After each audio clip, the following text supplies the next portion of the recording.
सध्या महाराष्ट्राच्या घराघरामध्ये कार्तिक एकादशीपासून तर कार्तिक पौर्णिमेपर्यंत तुलसी विवाह केला जातो. पण यामागची ही कथा तुम्हाला माहिती आहे का? दैत्यराज शंखचूड नावाचा एक पराक्रमी असुर होता.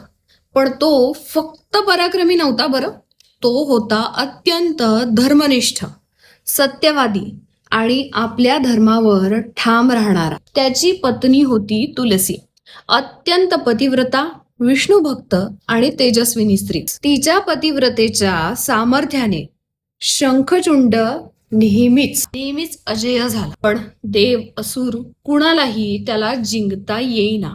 देवांनाही, ब्रह्मा, मग शिव आणि अखेर विष्णूंकडे धाव घेतली. श्री विष्णू म्हणाले, जोवर तुलसीचं पतिव्रत्य तुटत नाही तोवर शंखचूडाला कोणीही हरवू शकणार नाही. विष्णूंनी एक युक्ती केली. ते शंखचूडाचं रूप धारण करून तुलसी समोर आले आणि तुलसीनं पतीचं रूप पाहिलं आणि तिचं मन गहिवरलं. तिला कळलंच नाही की खरं तर हा समोर दिसणारा आपला पती नाहीच आहे, तर स्वयं विष्णू आहे. त्या क्षणी तिचं पतिव्रत्य भंगलं आणि त्या क्षणी रणांगणात शंखचूडाचा अंत झाला.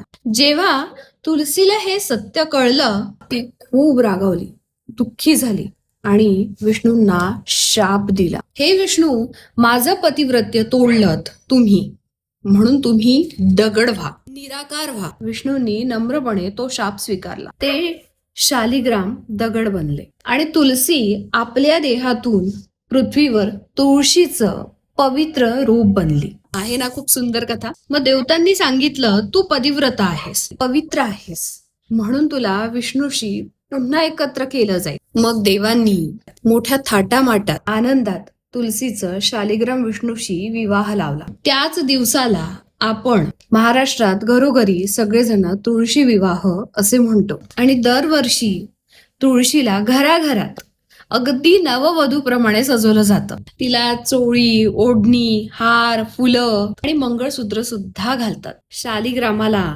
वर म्हणून बसवतात.